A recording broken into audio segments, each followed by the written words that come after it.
প্রধান উপদেষ্টা নির্বাহী আদেশে কর্মসংস্থানের ব্যবস্থা করা সহ ৫ দফা দাবিতে যমুনা অভিমুখে যাত্রা করে চাকরি প্রত্যাশী প্রতিবন্ধী গ্র্যাজুয়েটরা। রোববার দুপুরে রাজধানীর পরিবাগে জড়ো হয়ে যমুনা অভিমুখে রওনা করেন তারা।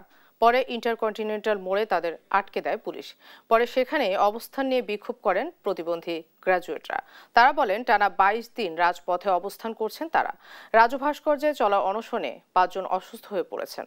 এ সময় দাবি আদায় না হওয়া পর্যন্ত আন্দোলন চালিয়ে যাওয়ার কথা জানান তারা।